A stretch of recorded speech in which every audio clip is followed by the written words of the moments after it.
I used to think my life was set.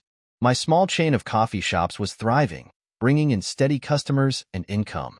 I had worked hard to get here, pouring my heart and soul into every cup of coffee served. My wife, Anna, and I would sit in the evenings and dream about expanding further, about securing a bright future for our two kids, Lily and Ben.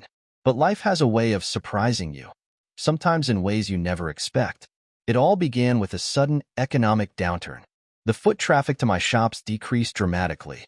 My regular customers tightened their budgets, and new competitors offering cheaper alternatives popped up seemingly overnight. To stay afloat, I took out loans, hoping things would improve. But they didn't. Soon, I was drowning in debt. The final blow came when one of my largest suppliers unexpectedly went bankrupt, leaving me without essential products during the busiest season of the year. One by one, my shops closed, and I had to declare bankruptcy. I remember the day I signed the papers. It felt like a part of me had died. The shame was overwhelming. I couldn't meet Anna's eyes that night as I told her. "I failed us," I said, my voice breaking. But she held my hand tightly and said, "We'll get through this. Together." Her faith in me was a flicker of light in what felt like endless darkness. The days that followed were grueling. We sold our house and moved into a small apartment. Lily and Ben didn't complain, but I could see the confusion and worry in their eyes. Friends who once praised my success grew distant. Some avoided me altogether, as though my failure was contagious. The world seemed smaller and colder, but Anna's unwavering support kept me going. I started looking for work, but the market was tough. My skills as a business owner didn't translate easily to other jobs. Every rejection email felt like another nail in the coffin of my confidence. One day, after yet another failed interview, I sat in a nearby park, staring at the ground. For the first time, I seriously considered giving up, not just on finding work, but on everything. But then, I noticed an elderly man sitting on a bench nearby, sketching in a notebook. His hands were weathered, and his movements were slow but deliberate. Curious, I approached him. He smiled and showed me his sketches, intricate drawings of buildings and landscapes. "You're very talented," I said. He chuckled. "It took decades to get here. I started drawing in my 60s after retiring. Failed more times than I can count, but here I am." His words lingered with me. If he could find joy and purpose after setbacks, why couldn't I? That evening, I sat with Anna and told her I wanted to try again. Not coffee shops, but something new. "I want to start small, rebuild from the ground up," I said. She nodded, her eyes filled with determination. "We'll figure it out together." I began by taking on odd jobs. It wasn't glamorous, but it brought in money and, more importantly, restored my sense of purpose. I delivered groceries, fixed furniture, and even worked as a cashier at a local store. Each day was a small step forward. Meanwhile, I took online courses in digital marketing and business strategy, determined to learn from my past mistakes. One day, while scrolling through job boards, I stumbled upon an ad for a community market looking for vendors. An idea sparked. I had always loved baking, a hobby I had rarely had time for during my busy years running the coffee shops. With Anna's help, I started experimenting in the kitchen, creating homemade cookies and pastries.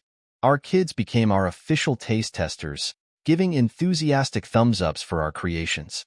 We scraped together enough money to rent a small stall at the market. I remember our first day vividly. We set up a modest display of cookies, muffins, and banana bread. I stood nervously behind the table, unsure if anyone would stop by. But then, a little girl tugged her mother's hand and pointed at our cookies. Her mother bought too, and soon, more people followed. By the end of the day, we had sold out. Week by week, our stall grew more popular. Customers returned, praising the quality and warmth of our baked goods. Some even asked if we could cater for small events. Encouraged by the demand, Anna and I started brainstorming ways to expand. We created a website and began taking online orders. Lily and Ben pitched in too, helping with packaging and delivery. It became a true family effort. But it wasn't all smooth sailing. There were days when sales were slow, and moments when I doubted if we could keep up. One particularly tough week, a large order fell through, leaving us with a surplus of baked goods and no buyers. I felt the old weight of failure creeping back. But Anna reminded me of how far we had come. "We've faced worse," she said. "We'll find a way." We decided to donate the surplus to a local shelter. The gratitude we received was humbling, and it reignited my drive. From then on, we made it a tradition to donate leftover goods, turning setbacks into opportunities to give back. As months turned into a year, our small baking business flourished. We moved from the market stall to a shared kitchen space, allowing us to increase production. Our online orders doubled, and we began supplying to local cafes and stores. The skills I had learned from my coffee shops now served me well, and the lessons from failure made me more cautious and strategic. Looking back, I realized that bankruptcy wasn't the end of my story. It was the beginning of a new chapter. It taught me resilience, humility, and the value of starting over. Most importantly, it showed me the strength of my family's support. Without Anna's unwavering belief in me, I might have given up. Without Lily and Ben's smiles and encouragement, I might have lost hope. Today, as I stand in our bustling bakery, surrounded by the aroma of fresh bread and pastries, I feel a deep sense of gratitude. Life is unpredictable, but one thing is certain. As long as you keep moving forward, even the darkest times can lead to brighter days. Never give up, because you never know what lies just around the corner.